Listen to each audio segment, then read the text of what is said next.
do it from there. Sounds good. Just make sure your mics are not off. My mic's not off. Chase is muted right now, but he'll be. Oh, Yeah, there he goes. I can turn it back on. Ready to rock. All right.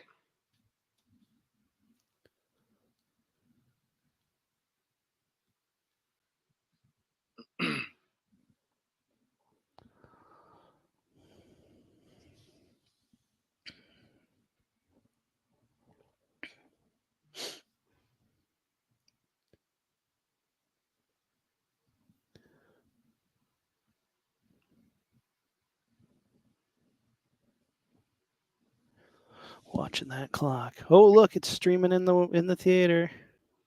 That's amazing. Clock. Oh, look, it's streaming in the theater. In the theater.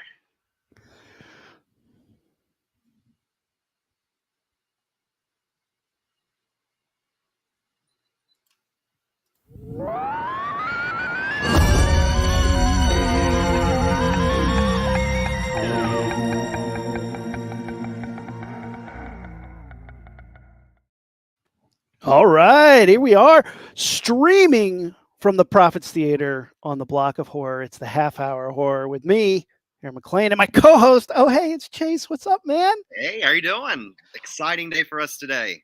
I am excited. It's our first live stream. Always great to see your face, man. It's so funny. We've been talking for over a year, and I saw you for the first time during our Blocktail party, and now we're going to be streaming from the Block of Horror Prophets Theater, which is a world. Here I can show you guys. Let's see if this were. Hey, there I am in the theater. I'm going to wave to everybody.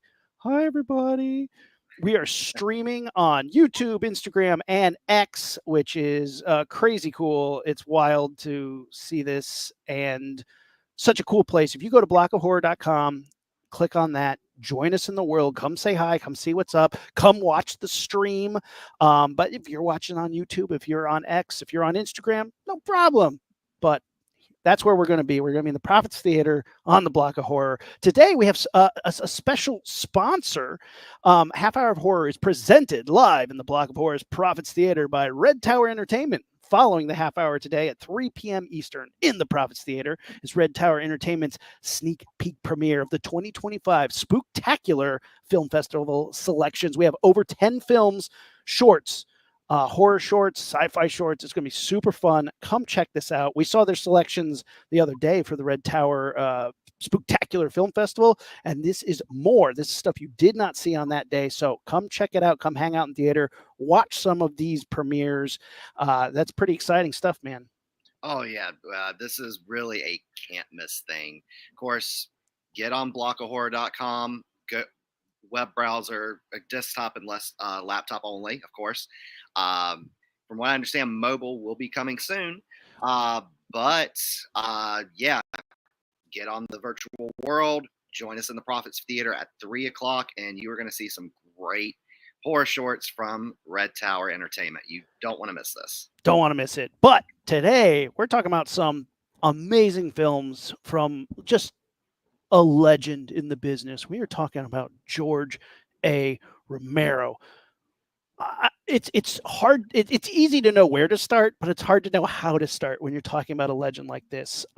George A. Romero, obviously one of the greatest horror directors of all time, literally invented the zombie genre as we know it today. Before this, zombies were more like magical voodoo, mindless slaves. You know, in White Zombie, a movie like that, they're not undead creatures. George Romero was the first one to make them undead ghouls, which is just like it's mind-boggling that before the 60s, before this movie, we didn't have zombies as we know it. Without him, I don't have a career because I did all the Walking Dead shows. He invented that in 1968.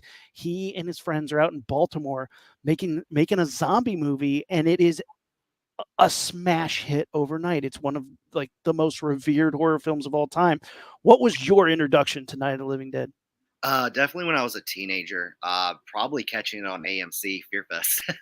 Yeah. It is definitely one of those. It's genre redefining.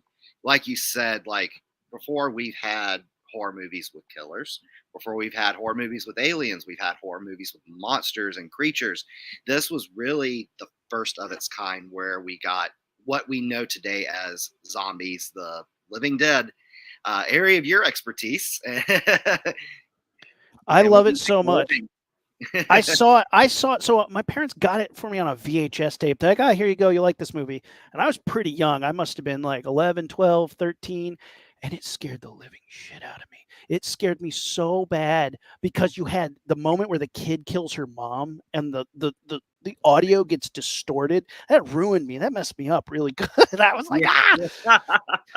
And then you kill the hero, which I had never seen a movie that ended so bleakly, that ended so terribly. And I was too young to even get some of the racial implications of that, some of the societal, um, the what was happening in the 60s. I didn't understand any of that till I was older. And every time I would rewatch that movie, I knew a little bit more and I learned a little bit more in the big picture, the ideas of the fear of communism, the fear of people losing their identity, racial fears. It has so many layers to it.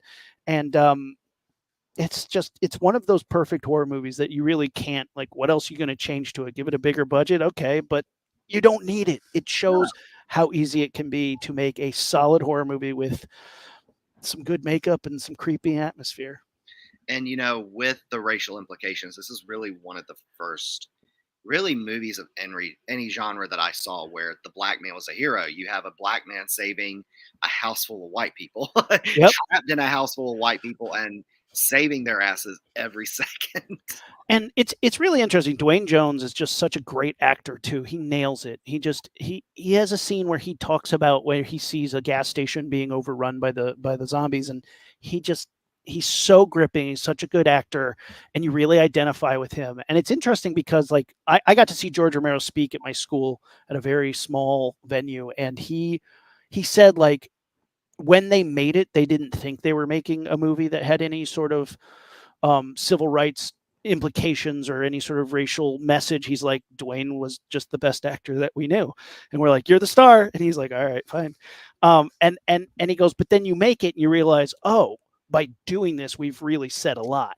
And so he didn't set out to make this, but then you kind of have to own it after that point. Like, you are one of the first movies to put a black man as the hero, and also not make a big deal out of it. Because a lot of movies, like, you look at a lot of movies like that Sidney Poitier is in, and movies that have black stars, the whole thing is like, oh, look, you're making it's a big deal. The other characters react to it in that way.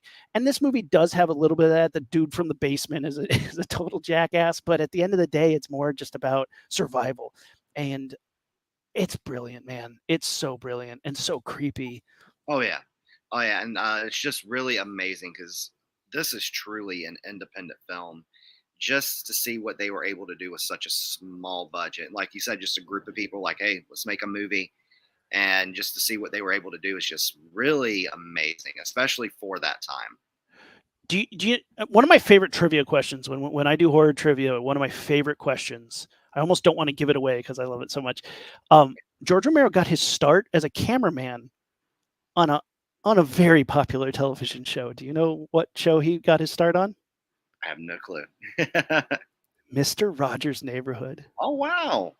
He was a cameraman on Mr. Rogers' Neighborhood, and he filmed, most famously, like, something that really got him into sort of the idea of horror and stuff, is he filmed the episode where Mr. Rogers has his appendix taken out. And George Romero is in the operating room filming this special that Mr. Rogers did. And Mr. Rogers watched Night of the Living Dead when George Romero was like, hey, I'm making a sequel. Do you want to invest? Do you want to put some money in? And Mr. Rogers crowdfunded Dawn of the Dead. And he watched Night of the Living Dead and was, that's a fun movie. You had fun making that. And, like, I just can't imagine Mr. Rogers watching a horror movie, let alone being super positive about, like, you go, George. I'm proud of you for following your dreams. Like, just heck yeah, Mr. Rogers. Mr. Rogers is one of the people that I, like, respect the most in the world. Like, to me, he's as close as you get to a secular saint. It's just like, this guy was the real deal. And I always like love stories about Mr. Rogers just being like cool, watching horror movies and donating to Dawn of the Dead. Oh man. Famously, this movie lost its own rights, which sucks for George Romero. And in the 90s, Tom Savini remade Night of the Living Dead with George so that he could regain some of the rights to that movie at least, which I think is interesting. Yeah. You've seen the 1990 remake, haven't you? I love it. Yeah, it's great. It's great. Completely kind of a different vibe, but good. Yeah. One thing I really do love about the 19, I mean, they're both equally great in their own right. Of course, I'm going to be biased and say I enjoy the original more, but with the 1990 remake, what I do enjoy is that in the 1968 version, Barbara's useless. Like, Yeah. she's useless, and this one in the remake, 1990 remake, they really make her really one half of the hero along with Ben. Yeah. And Tony Todd playing the Ben in the 1990. I mean, great. Tony Todd's always fantastic. I almost feel like they take away a little bit from Tony Todd in the 1990 remake. He's not as big a hero as he is in the original, but like not in a terrible way, but just because he's sharing the spotlight with this lady who does a fantastic job. I think they're all very interesting and well done. And of course, the makeup effects in the remake are phenomenal. Really, really cool. Yeah, fantastic. So in college, my first film I made was called it was called Love Afterlife, and it all spawns because I misheard the lyrics to Cher's song. Do you believe in love? You know, do you believe in love? So I thought she was talking about like ghost loves and stuff like that, and I turned it into a zombie movie, and I shot it with my friends who we're still friends to this day. And it's a zombie movie. Zombies are in a house, but outside, while the zombies are attacking the house, these two zombies are like, "You, oh, I loved you. We were in love in real life," and they come together and they're like dancing and kissing outside while people are being shredded to pieces in the house. And the funniest thing is we screened that at our college screening. We were the only film to get a standing ovation midway through the film during the disembowelment scene, which if you watch it now, it's like it's student level bad, but fun, you know. But at the end of the day, we were the only people doing that shit. The president of the school, Jackie Liebergott, comes up to me afterward and she's like, "I liked your film." And I was like, she's this little old lady. I'm like, "Really?" And she's like, "You know, I was in a movie called Night of the Living Dead." And I was like, "What?" And she's like, "I was going to school in Baltimore. We got a notice. It's like, hey, do you want to be in a movie? Come out to this location." And she's like, me and my friends hid a bottle of wine behind one of the trees, and we were just chugging wine and being zombies in the background. I was like, could you point yourself out? And she's like, I've never seen the movie. I was like, what? Hilarious. Just unbelievable that not only is she in the movie, but she can't remember it. You know what? That student film, if you still have it, that'd be awesome to screen at the Prophets Theater one night. We do have it, and we can screen it because it's free. We should screen it, and I think we did it during Halloween, which was awesome. And yeah, that's just one of my all-time favorites. And that whole series, the Unholy Trilogy, Night, Dawn, Day, are just all fantastic for their own rights, and I'm just obsessed with them. But before we get to Dawn of the Dead, how about Crazies? Did you catch this one yet? I have not. I've only seen the remake with Timothy Oliphant. That came out in 2010, I believe. Fantastic film. I just really need to get around to watching the original. I do know it is about a virus outbreak that happens in a rural community. Yep. It is it's very similar to the 2010 remake, but not as violent. Like the 2010 remake was really gnarly, like yay gnarly, and in a way that I loved. But the original is more creepy because it's dealing more with like, especially now that we've lived through like a global pandemic, like it's about the government descending on the town and being like, you can't leave, and then anybody who leaves, they get shot. And the way the disease presents itself is like creepy laughter. So if somebody just starts going like, oh no, they're one of the crazies, and then they turn violent. um it's super low budget. Like it almost feels more low budget than Night of the Living Dead in a way that you're like, how is that possible? Like Night of the Living Dead is so cheap and low, but like it's Crazies is good. It's worth checking out. It's definitely a really creepy atmosphere movie dealing on like government paranoia, all that fun stuff. But it is, I think one of the reasons it feels extra cheap is because it's in color. Whereas like the black and white has atmosphere, but the color, if you don't pay for lights, it looks extra cheap. Yeah.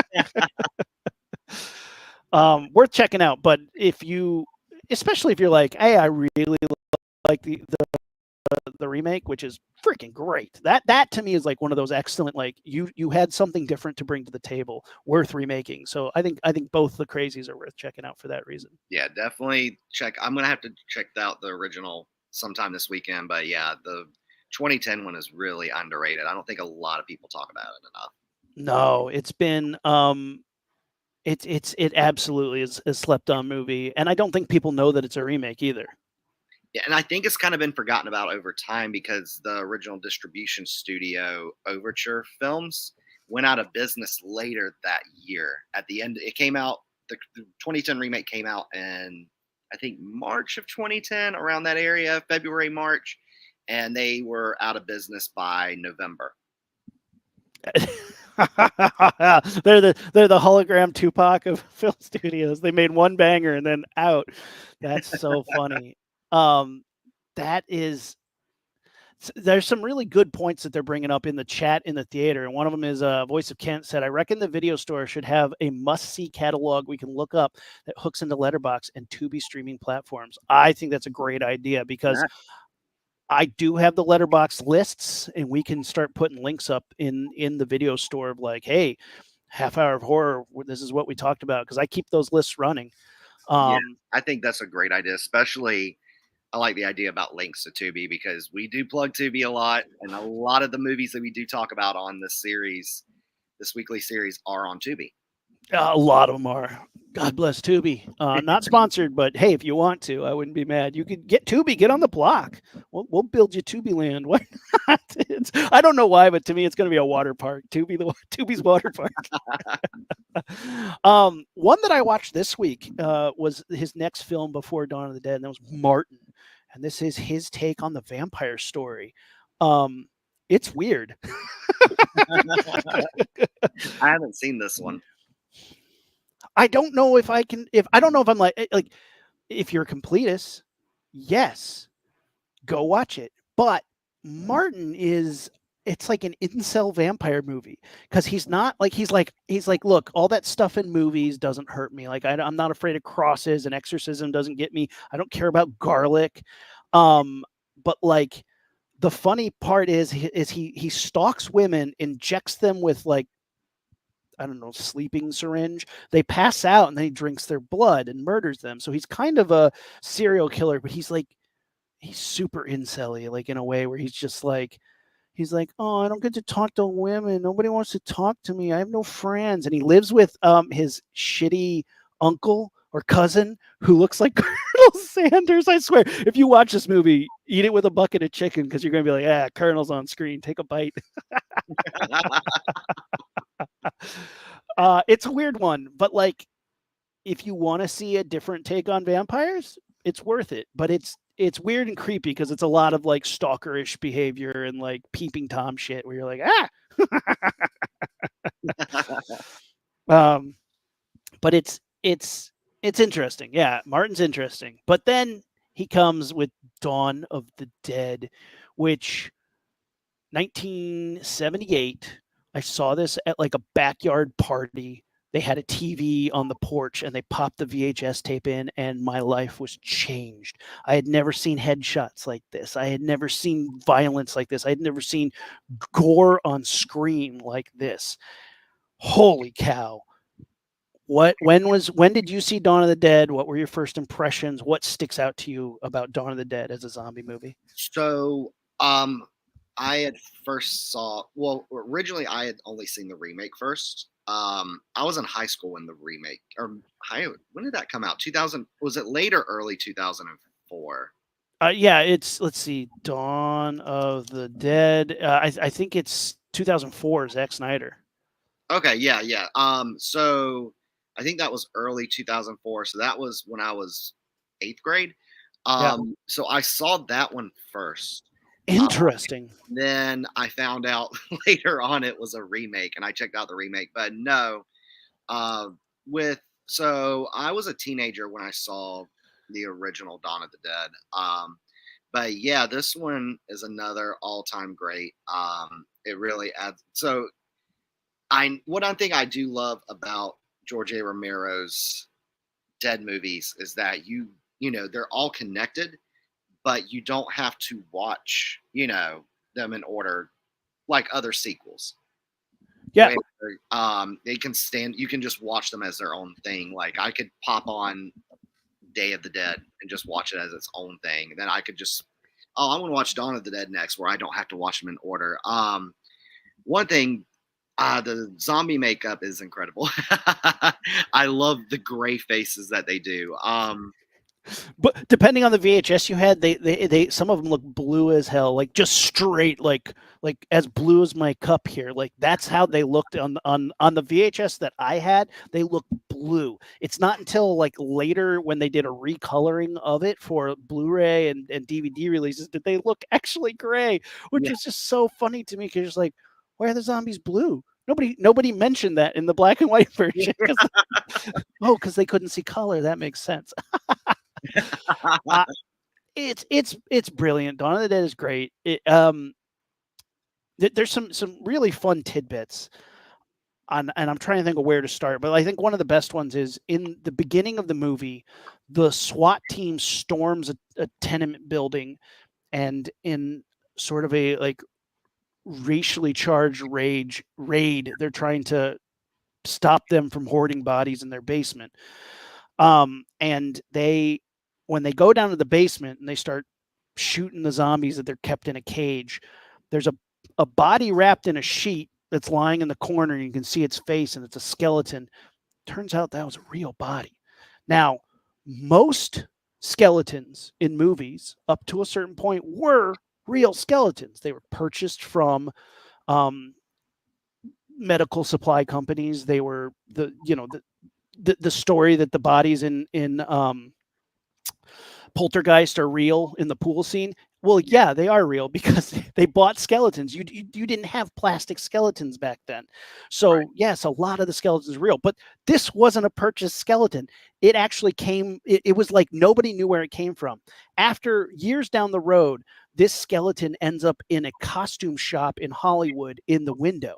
And a police officer is walking by, comes in to check out some costumes, and he goes, "That's a real body in your window." And they're like, "What? No, no, it's a prop from a movie." And he's like, "No, that's a real skeleton." And they go and they check it out. And it turns out it was a missing body that had been missing for years. And they finally found out the case, but they never found out who it was. It was a Jane Doe when she went missing. It's a Jane Doe when they find the teeth.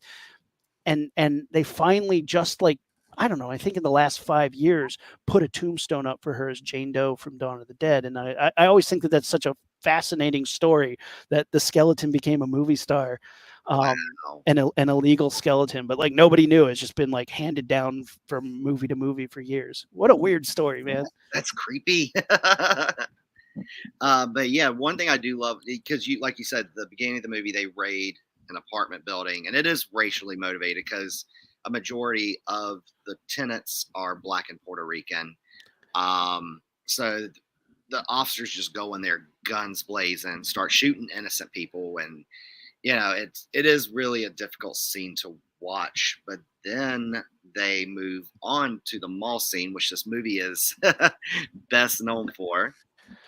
I love it. Oh man, Flyboy, the helicopter pilot in college. My neighbor, my freshman year, was a girl who that was her dad, was Oh, that actor, and it was so cool. Like the move-in day, and you're like, oh, the guy from Dawn of the Dead, and it was so funny just to be randomly just like next door, and every now and then you'd see him, and he'd be like, yeah, hi, I know, you know who I am, and you're just like geeking out, and he's just like, just tired of it, but it was cool, man. I always geek out about that stuff. This movie's great. There's a lot of different versions of this. You know that? Yeah, yeah. I know I own the DVD. It's sitting on my shelf. I think mine's the traditional cut where it's an hour and 26 minutes, and then I know there's like Italian cut, which is like 7 minutes shorter, I believe. Yeah, the Italian cut has the best soundtrack though, because Goblin does it. And those of you who listen to like our Italian episode, Dario Argento is one of my all-time favorites. One of the bands that do a lot of his music is Goblin. They did Suspiria. They did Phenomena. There's a bunch of them, but one of the ones they did is Dawn of the Dead, and that soundtrack you can get on vinyl is sick. It's so rad, like super synth heavy, guitar heavy. The theatrical American cut, while the music isn't bad, it's just very synth driven. You know, dun dun dun dun dun dun dun. It doesn't get super melodic as Goblin usually does, but I like the Argento version for that reason. But you do lose 7 minutes of a pie fight and some ice skating. Uh, the unnecessary scene of the film.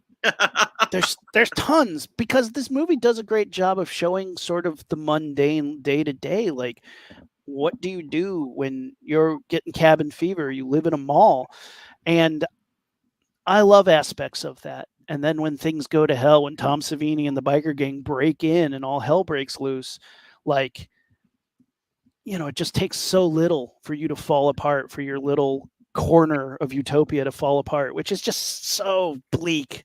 But I love this movie. This is one of my all time favorites that inspired me to want to do makeup and make monsters and do horror movies and stuff. Like, this is absolutely a big reason why this one. I mean, all George Romero in general, like, is a big reason why I'm in the industry that I am, because I love these movies so much.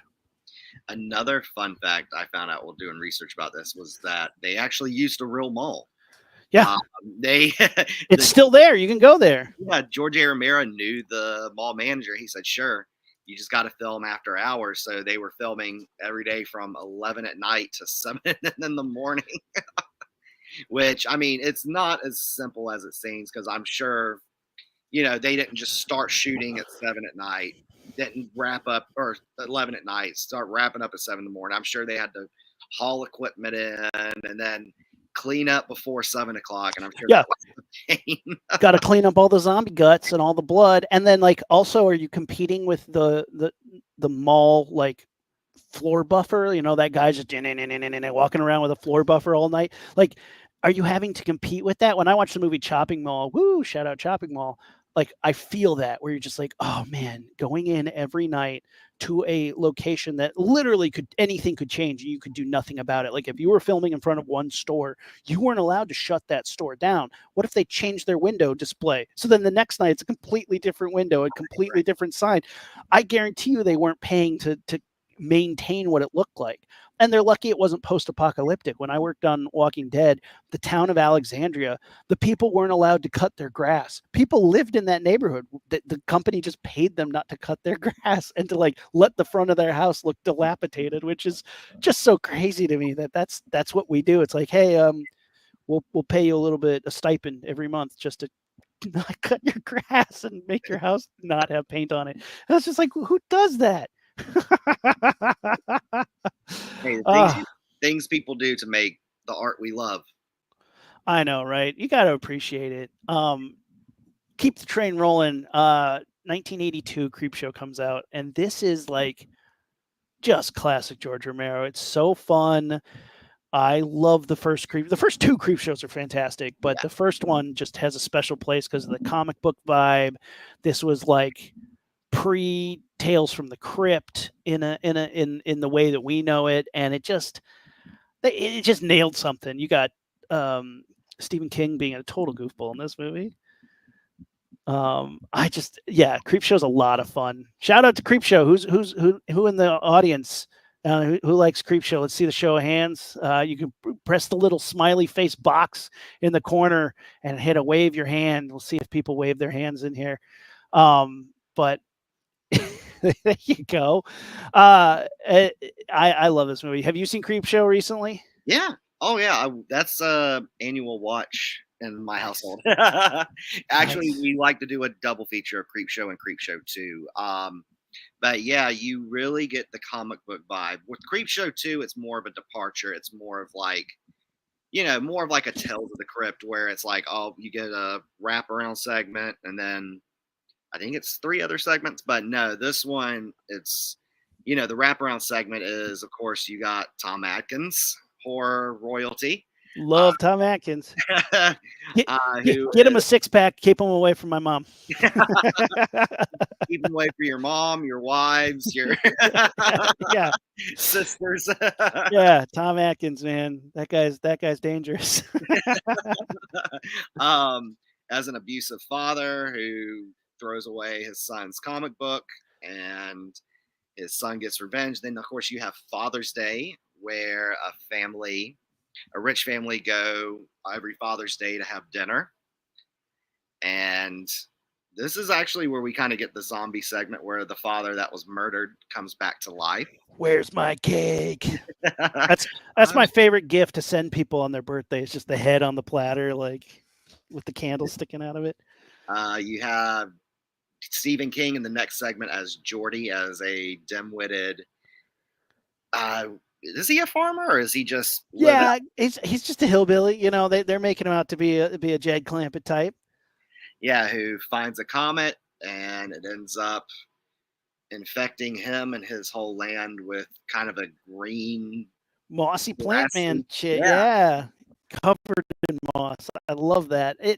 It's a fun one. He is almost too much though. Like that. This is a point where like if you're watching it with people who don't have nostalgia for this, or don't have, like, this is the point where they're like, this is really bad. And you're like, yeah, but it's fun bad, right? And they're like, Yeah. I don't know. When you get an over-the-top performance from Stephen King, and it's so goofy, but then at the end, it's like, that's when things get real, when he pulls out the shotgun. It's like, oh, this just took a dark turn. So dark.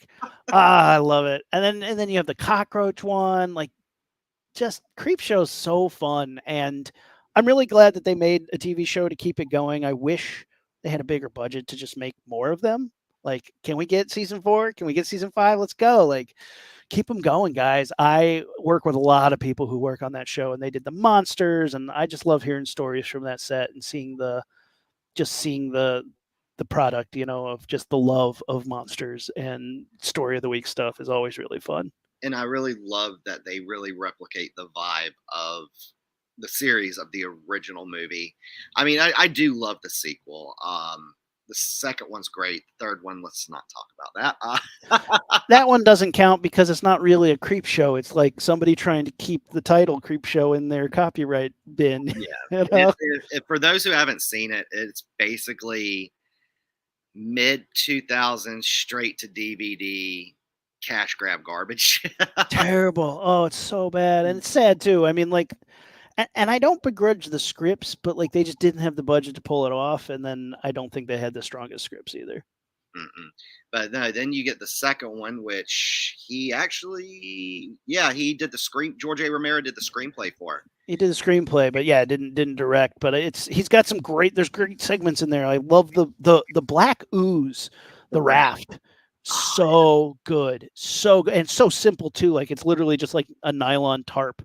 Like, it's nylon tarp and methicil, which is a milkshake thickener, but they use it for everything from alien slime to blood to guts. Like, methicil is the best, sticky as hell. So if you can get a hold of it, you can buy it at any Halloween store. You can buy it anywhere in giant bags. It's a powder and you mix it up, but it's sticky. So I warn you, if you're like, I'm gonna get some alien slime, then you're like, oh God, I'm so sticky. Yeah, that one's a great segment. Old Chief Woodenhead is another really good one, where an old elderly couple run a general store. They got the cigar, the cigar Indian, who, after they are murdered, the cigar Indian comes back to life and murders the people that robbed them. Every year they have a prop auction. There's a bunch of prop auctions, and my writing partner Pat is really into them. And Old Chief Woodenhead came up a few years ago, and Pat was bidding on it furiously, but then it just went and skyrocketed. He's like, "Oh, too rich for my blood." But he was like, "Oh my gosh, I want this in my house." Imagine if he had gotten it. I know, right? Piece of movie history. I love the creep shows. They're so fun. But not too far on the heels. 1985, we get Day of the Dead, and this one blew me away. This is another, this is the end of the Unholy Trilogy, not the end of the Dead series, but the Unholy Trilogy. Day of the Dead.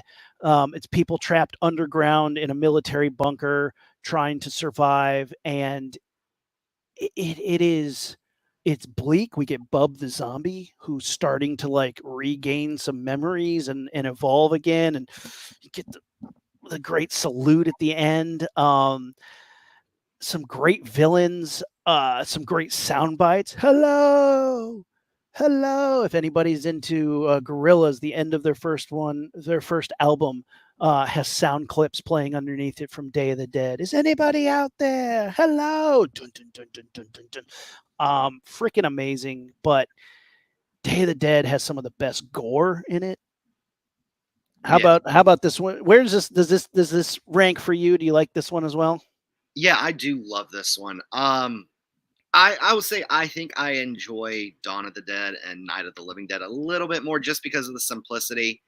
There's a little bit more action going on in those two, but with Day of the Dead, you get probably the best zombie effects out of the entire trilogy. Like, with the original, it's just some people walking around. The Dawn of the Dead, it's, the gray makeup, where with this, you get to see kind of the decaying. Of course, the opening title card shot with the man with his jaw missing, his tongue hanging out. You know what his name is, right? Um, I can't think. I know it, but I can't think of it right now. Oh, he's a famous zombie. His name's Dr. Tongue. Yeah, That's the name of him, and he's one of the most recognizable zombies from that. Like that movie has a bunch of really recognizable zombies, and I always wish we did more of that. Like I love when a zombie, like in Dawn, you get a lot of that. The Hare Krishna zombie, the helicopter head chop zombie, which I love that. The head chop at the helicopter, so good. There's a lot of great zombies that stick out, but Dr. Tongue for Day is obviously, I think, one of the best. And then also, you really get a lot of really great social commentary here, where you have pretty much where the zombies have pretty much overtaken the world. You just have a last group of survivors left. Half of them are military there to protect. Half of them are scientists trying to either find a cure. There, I popped them up. I figured it out.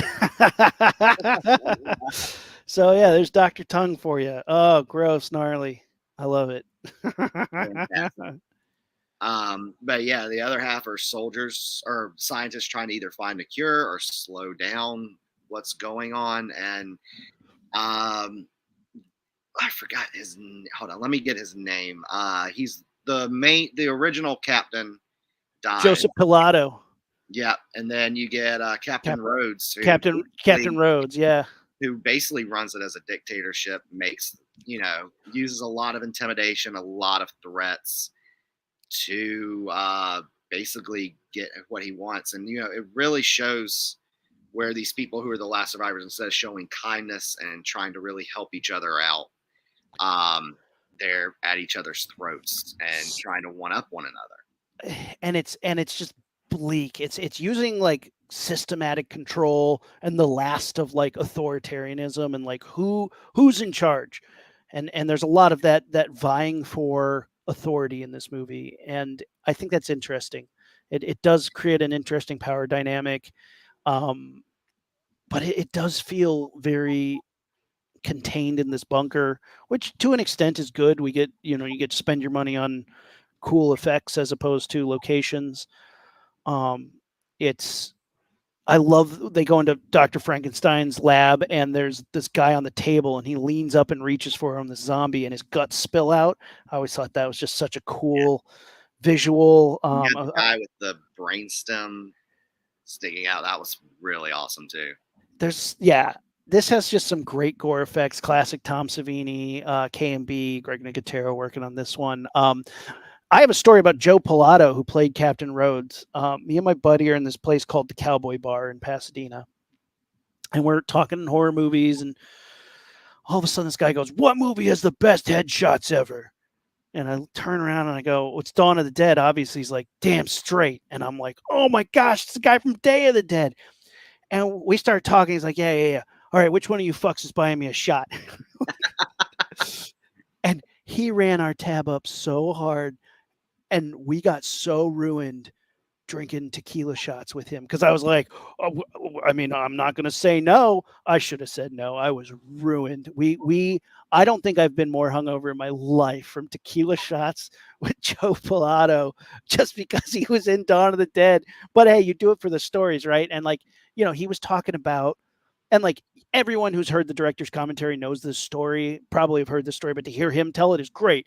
And he goes, when I get torn apart, that's real pig guts inside my fake tummy. And I'm buried halfway into the floor. I'm stuck in the floor up to my torso. I have a fake gut. Inside it is pig guts, and the zombies are going to rip me apart. So we're building it on Friday. We're going to shoot it Monday. Over the weekend, the building loses power, and the refrigerator full of the pig guts goes bad. So when they packed me full of the pig guts, that were in a bag. They were pre-sealed in like a container.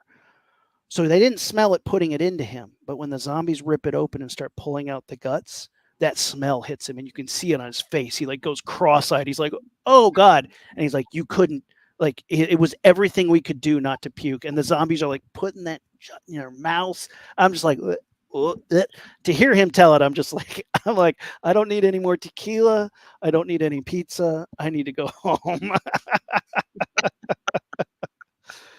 just just great. But I mean, like, he's just a classic. He's such a good bad guy in that movie. You love to hate him, and then when he gets got, it's phenomenal. Bub the Zombie. Yeah. This really is like really just the state of art effects. It's just phenomenal. Was this one also? I know the first two were released unrated. Was this one also released unrated, or did this actually get a rating? I mean, I don't know because when I had it, it was just straight R rated. It was on DVD. I'm not sure if it was, but that'd be an interesting thing because yeah, as we're finding, like, it was really hard to get movies released unrated, and it's not until like recently with the Terrifier movies, as your sweatshirt, have people been able to do it successfully again. And Terrifier 3 released unrated, #1 movie in the world, which is like insanity. Made fit over so far has made over $50 million at the box office, which Yeah, is off of a $2 million budget. Yeah, incredible. good for them. Oh yeah. I love the imagery in Day of the Dead. I think it has some of the best like zombie classic stuff, and it really defined the look of zombies from that point on. Because in the first one they look pretty normal; they just kind of have blood splattered on them. The second one they look blue, really paled out. But in the third one they look like zombies, and we get zombie makeup, and we get the look that you find later in pretty much every other zombie movie to come after that, which is great. It is really something you see in every other ones, especially like you're where you've worked Walking Dead, which is, you can tell there's a lot of heavy inspiration from Day of the Dead. 28. Well, would you consider 28 Days Later a zombie movie? Or I do. I think 28 Days Later it's a little bit different because it's like it's just a virus, but it is an extension of that for sure. Yeah. I'm trying to think of other zombie movies. World War Z, which is probably the biggest zombie movie ever made. 100%. Yeah. Did you ever read the book? I didn't. 100% worth it. 100% worth it. I read it, and I also bought it on CD because that's how old I am. Books on tape. I love the World War Z books because they are completely different. They are actually like the movie has nothing to do with the book. It's in name only. But the book is multiple chapters, and each chapter is somebody's audible account of their night of the living dead. And it has multiple stories. Like when New York falls, they're talking about how the tanks go off, and normally how a tank kills you is the concussion stops your heart. It doesn't have to be accurate. But when zombies don't have heartbeats, the tank does nothing. It only takes out what it can hit. So it's literally knocking over 20 of them. More come. It does none of the damage. They invent this like shovel with a blade on the end of it that you swing back and forth, planted in the ground to just decapitate zombies. There's one where it's in India and they're on this boat graveyard, and the humans are running out to the boats and they start swimming out to the boats that are still floating, and the zombies just start walking into the water and start pulling people under, and you're just hearing the screams of the people getting sucked under and then pieces floating to the top. And I just thought that the imagery that it gives is so good, and the movie did none of that. The movie was just like Brad Pitt, fast zombies. I don't even think they're fast in the book. They're just zombies, which is great. That was pretty much the whole selling point of that one. Like, oh, we got Brad Pitt. We got Brad Pitt and super fast zombies. $100 million zombie movie. Oh my gosh, it is. It's amazing. One thing we got to say while we're here, we got to plug the Half Hour of Horror is presented live in the Block of Horror's Prophet Theater by Red Tower Entertainment. And following Half Hour of Horror today at 3 p.m. Eastern in the Prophets Theater is the Red Tower Entertainment's sneak peek premiere of the 2025 Spooktacular Film Festival selections. These are shorts that you did not see in the Spooktacular Film Festival this last weekend. This is the brand new stuff for next year. We are getting some premieres of it. 10 new short films, fantastic stuff. Please check it out. So cool. Starting right after this show. So stick around in the Prophets Theater. If you're there already, hey, park yourself, watch some movies. It's gonna be great. Yeah, you don't want to miss this. Last Saturday they did their 2024 film Spooktacular Film Festival. Fantastic, and yeah, you definitely don't want to miss this. So yeah, please stick around. About 20 minutes after, we'll probably end about 2:30, 2:40. Stick around about 20 minutes after and stay for the sneak preview. Yeah. In the lobby of the theater, there's a now showing sign, and there's a QR code that you can scan with your phone, and that'll have the schedule for the 2025 Spooktacular programming. And if you're a filmmaker and want to submit, they're still taking some submissions, so you can check some of that stuff out. Throw your short in the pond, man. See if you can get on that scheduling. That'd be awesome to see some of our community's movies, because you guys are all super talented and done some amazing stuff. Yeah, this is all for you guys. You know, if you want to show something, let's see it. You know, we're all about the artists. We are. You ever see Monkey Shines? I have not. So this is one of those. I vividly remember going into the video store in the 90s and seeing the monkey with the razor blade. Yeah. There is a very bizarre super subgenre that's just monkey with a razor blade, and this is one of them. This is maybe the OG. This Phenomena, Dario Argento, but monkey with a razor blade. Kuma is another one. Monkey with a razor blade is a subgenre. Monkey Shines, like you said, sticks in your head because of the cover. You all have seen that, but it's interesting to me because Monkey Shines is a movie about a paraplegic. He's a man in a wheelchair, and he has a helper monkey that goes bad. Why does that helper monkey go bad? Because he's jealous. He's jealous of his new girlfriend, which to me is like, wait, what? But that's what the movie's about. I kid you not. Which to me is really funny. Let me see here. I'm going to try and pick a different tab to show. If I can share screen, we're going to pull it up. Monkey Shines. Let's see if this works. Oh, I'm still figuring this out. There we go. Monkey Shines. There's the cover. For those of you who remember this, that cover is out of control. Terrifying. Oh my God. But yeah, the monkey gets jelly and tries to kill his new girlfriend, and it's a bad time. But this movie has one of the most interesting sex scenes you've ever seen in a movie. For anybody who ever wondered, hey, guy in a wheelchair, how do you How do you do it? This movie shows you in graphic detail. You know what? Everybody gets some. I'm happy for them. They seem to have fun, but the monkey is being a creeper and is watching, gets super jealous, and then attacks him with a razor blade. It's just so weird. Very funny movie, very bizarre, but George Romero just knocking it out of the park as usual. Um, with monkey with a razor blade. We forgot a George A. Romero film, one from 1975. That was a lost film up until 2021. Oh, the amusement park. Yeah, I haven't seen it, but I was talking to a buddy of mine last night about George A. Romero, and he was like, when you get a chance, he was like, get around to watching the amusement park. Huh. Okay. And it's basically playing on the fears of senility, like growing old, becoming senile. Like it's about a guy who gets lost in an amusement park, but it like has an allegory for growing old and dementia, right? Yeah. It was a lost film up until 2021 and recently found. It is now on Shudder. And yeah, check it out on Shudder. It is only 53 minutes long too. Thanks for bringing that up. I would have forgotten it until 21 years later. So good point. Good point. Way to bring that one up. Yeah, the amusement park.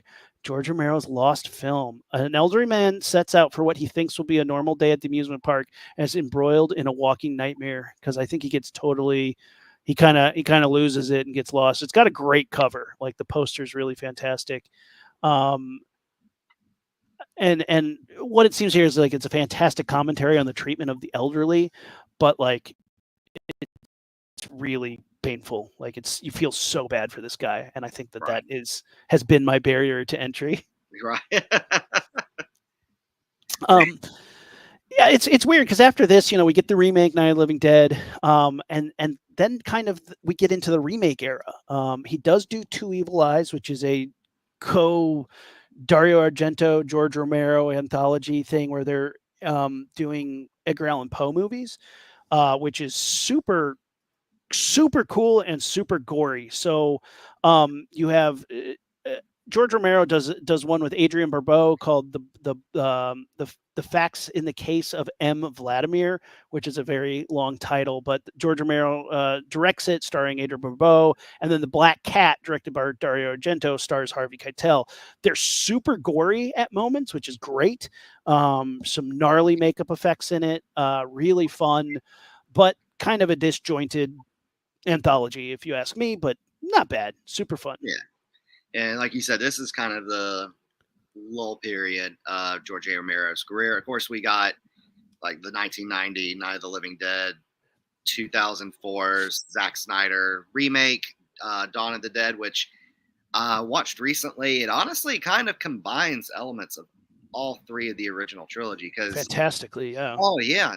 Because with the original Dawn of the Dead, the zombie apocalypse is already taking place. Like it's kind of we're in the middle of it. Where with the remake, you get the beginning of it, then you get the scene where they go to the mall, and then you kind of get a little bit of Day of the Dead, where the mall security officers kind of take over and start their own dictatorship with the survivors that have taken refuge in the mall. Yeah. Great effects in this one. Zombie baby, come on. Zombie baby, terrifying. I really love the gore effects in this. Obviously KMP crushing it. Really cool. The opening like 5 minutes of that movie is a freaking banger. Like that's how you kick off a movie. That's how you get it right. I know a lot of people don't like the fast zombies, but to me it's like, look, if it serves your movie, do what you want to do. Like, is it scary? Great. We already have slow zombies for a bunch of movies. I'm fine with you doing it right. Yes, the game Dead Rising is absolutely inspired by Romero. Mike's asking. It is 100% a Dawn of the Dead video game, and a great one at that. They just released the remake. It is phenomenally done. The original I played a bunch, but I hated its save mechanism because you had to go find these phones, so I constantly crashed my game or bricked my game. So the remake is out now with a normal save feature, so go check out Dead Rising if you haven't played it before. It is awesome. That one has a creepy clown with chainsaws. Come on, that's fun. Now, George A. Romero is actually critical of the Zack Snyder remake. He said while it could pass as a good action film, he said it's more of a video game than it is a story. Hey, nailed you just nailed Zack Snyder to the wall with that Yeah. one. Like, yeah, Zack Snyder, all of his movies are basically a video game. But like, look, I'm here for that. Like, if you're in the mood for that, that's great. Like, that's what I'm here for. I think his Dawn of the Dead is exactly like that's like exactly like what I needed at that time. Like, if I'm looking for a zombie movie in 2004, it nailed it. And it was Yeah. scary. It was intense. It hit all the factors. Chick gets cut up with a chainsaw. Like, come on. It had practical effects. It had digital effects. It was the perfect blend of everything I needed it to be. And it rocked my world at that moment. And I think that, I don't think it's necessarily the most well crafted of scares, but at the end of the day, like, man, it rocks. There's so many great things about it that I can't be mad at it. And I just like, if it was called a different thing, the reason I think it's hard not to separate it from the originals is because you're calling it Dawn of the Dead and it takes place in a mall. If you just called it like Mall Zombie Movie 7, I would have had nothing bad to say about it. But the fact that you're literally being like, apples and oranges? Yeah. But then George Romero got a chance to do another one, and Land of the Dead came out, which I love me some John Leguizamo. I think this movie has a couple good things going for it. How do you feel about this one? I rewatched this last night. I'm pretty mixed on it. You're right. There are some good things about it, and there are some things that kind of drag. Honestly, I did not know about this movie. So this movie came out in 2005. I didn't even know about this movie until probably about like 10 years ago. This honestly seems like it was kind of forgotten about because it came out the week before Christopher Nolan's Batman Begins. It seems like everyone was so hyped about that. I mean, I was 15 when this came out, so I was like, "Ooh, Batman!" I saw it in theater. This was the first Romero film that I got to see in theater for real, like when it came out, and it felt great to see it. The earlier ones, the commentary feels baked into it in sort of a subtle way, and this one's like, whoa guys, classism sucks, and you're like, I get it, and then they keep grinding that message. It's a little soapboxy in that respect to me, but the zombie effects are cool. Like I said, Dennis Hopper, I mean, phenomenal villain. What an awesome villain. I love the concept of like this high rise that is a haves and haves nots. I love the idea of the big Winnebago that shoots off fireworks to distract the zombies. I mean, it's really cool. I mean, there's some really cool things happening, but I think its expansion of smart zombies is hard to build. That's a hard sell if you don't do it right. And I think they do it, I like Big Daddy Zombie. Big Daddy Zombie, yeah, he's fun. I like when they march into the water. That was cool. Yeah. I just love the idea of just this one zombie who's starting to regain intelligence, leading this pack against the humans and the people who are hunting them. Yeah, it's pretty interesting. And it does some things right, but then it has some odd editing choices, and I think there's some parts that didn't quite flesh out the way they wanted it to. But at the end of the day, like, it's a worthy addition. I don't watch it when I watch the trilogy. I've watched it separately from after this point, but yeah, it's good. It's fine if you watch it as its own thing. If you just kind of disassociate, even though it is kind of it's set in the same universe, but if you kind of watch it as its own thing, it's fun. Yeah. And you get the daughter of Dario Argento as one of the lead actors in this film. Yep. Yeah. She's done a lot. She's big in the horror spaces. But like, it's interesting because apparently this was like what was taken out of the script for Day of the Dead. When Day of the Dead was not all set in a bunker. This was a much bigger sort of expansion of that, which I always thought is interesting. George A. Romero's daughter is the soldier who shoots a zombie on the electrified fence. They when it premiered in Pittsburgh, it was premiered at the same theater that the original Night of the Living Dead premiered, which I think is awesome. And George Romero really wanted to make this movie because he saw Shaun of the Dead, and he loved Shaun of the Dead so much that he's like, I want you guys to be in the movie. He tried to get Edgar Wright and Simon Pegg in the movie. And so they appear as photo booth zombies in the carnival and barroom scenes, which is pretty awesome. Yeah, again, this is fun. It's this. I feel like this, along with Shaun of the Dead, kind of helped, because for a while we kind of had a lull in the zombie subgenre, and you got the Dawn of the Dead remake, you have Shaun of the Dead, and then Land of the Dead, and that just kind of kicked off to where we are now, where we are more regularly seeing zombie projects in horror, whether it be television or film. Well, Shaun of the Dead showed viability because Shaun of the Dead was a bona fide crossover hit. It wasn't just for horror fans. It wasn't just it didn't just appeal to the gorehounds. Shaun of the Dead was a crossover to mainstream, and that proved the viability. And because of that, and a couple of years later, you have the comic book Walking Dead. The television show said, look, Shaun of the Dead was a huge hit.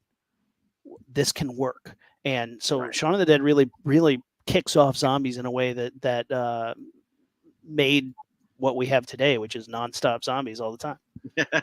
And then, of course, a couple years later after that, we get the Walking Dead series. Mm-hmm. And that really, to me, really was what really pushed zombie. Because, again, it was like after that, it was like nonstop zombie project. We were getting every other horror film was a zombie movie. I mean, still to this day, zombie is still a very popular subgenre. It is. And I mean, it's always because it's representing like the idea of like mob rule, the idea that society could collapse and cannibalize itself. Yeah. And it's such a great way to show that. And, especially with the internet and social media, like you really do see people acting like zombies when they just hop on the train and, burn the witch so quickly, and that is something that is fascinating. And, Dawn of the Dead talks about the capitalism, people being zombies for merchandise, for stuff, merchandise, just consumerism at its worst. Dawn of the Dead, military run amok, all that stuff. It's very interesting, the commentary that they're able to weave into zombies, because they're very pliable. They're brainless creatures that you can put into any mold you want. And I really love kind of the show of Collapse of Society, where you have people starting kind of their own villages, almost kind of cult-like, and running a dictatorship, which we've seen several times in several of these zombie films, several times, most notably in the Walking Dead series, throughout the series. Yeah. Like, each season we have like a new big bad until we get kind of to Negan. But yeah, it is really something that is explored, because it's not just only mindless undead people eating alive people. It explores kind of humanity and how humanity will act at the collapse of society. It's and that's kind of where The Walking Dead really did show off, the survivors, the saviors with Negan and his people. That is that's always the interesting thing. I wrote a paper in college that was like, discuss post-apocalypse as a genre fights against itself, because humanity will always try to rebuild in a certain sense. So if you let a post-apocalyptic story go long enough, it becomes a cowboy film. It turns into Little House on the Prairie, because that's what society would do. It would try to rebuild. So if you rebuild, now The Walking Dead turns into Little House on the Prairie. Nobody's here for that. That's not what we tuned in for. So they constantly have to invent a new reason for to reboot the apocalypse. Every time you have to figure out a way to collapse what you've built or set you back to square one. So it gets stuck in its own cycle of apocalypse through whatever means. Like, and that's why I think a lot of times the story can become like, group of people finds a group of bad people, the group of bad people take what the good people have, and then they have to start over. And that's why it kind of just gets stuck in a loop, because otherwise you're just watching a Western that every now and then would have zombies. Right, right. And of course, George A. Romero would have two final films, which I haven't seen yet, but his last two films ever, Diary of the Dead in 2007, which is more of a found footage. It's straight up found footage, and it is my prime example of how not to do found footage. Sorry, George. I love your movies, but Diary of the Dead was not the business. There were some aspects of found footage that worked for this, but it has one of those moments where the guy's like, his friend's being eaten, and he's filming, and he's like, I gotta plug in. Hold on, I'm running out of battery. And he plugs in. He's like, I can't leave. I'm plugged into the wall. And you're like, no human being would do that. No No, human being would charge their camera while they're being attacked. no. It makes some really bizarre choices that are only mistakes you can make in the found footage genre. And then you get Survival of the Dead, his final ever film, as he would pass away just a few years later. Came out in 2009. Another one I haven't seen. Have you seen this one? Yeah, it's a little bit of a return, but it just doesn't feel like any of the other movies. It doesn't fit the look. It doesn't fit the vibe. It's not terrible, but it's kind of doing a Hatfield and McCoy's inside a small island off the coast of Delaware, and I don't know. It's just a bummer to me, because it just doesn't feel like it fits. It doesn't have the fun. It doesn't really have the commentary that you want. I wish it has a lot to be desired, and there's some terrible CGI in it as well, which is a bummer too. And you're always like pulled out of the movie because of it. Now, I am reading. We are actually getting another zombie film that is currently in development. They just hired a director late last year called Twilight of the Dead, which is based on an unproduced script of Romero's. Yeah, something that he had wrote in the 2000s because he was dissatisfied with Diary and Survival of the Dead. He started writing it. He passed away of lung cancer in 2017.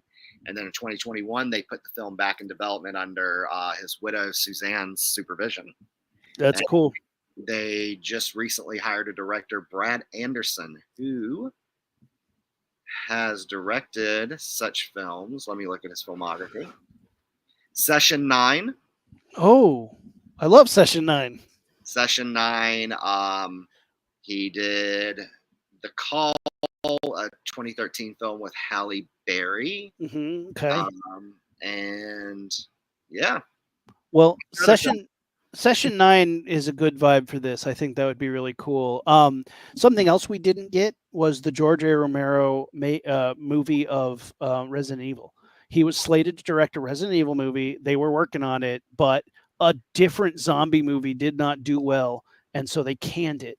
And Bernie Wrightson was doing the creator of Swamp Thing was doing like designs for it at one point. There was like really cool designs of the Resident Evil monsters, and he was really, George Romero was slated to do it, and it just fell apart. And there's a lot of stuff you can look up online about what the movie that we could have had, which would have been rad.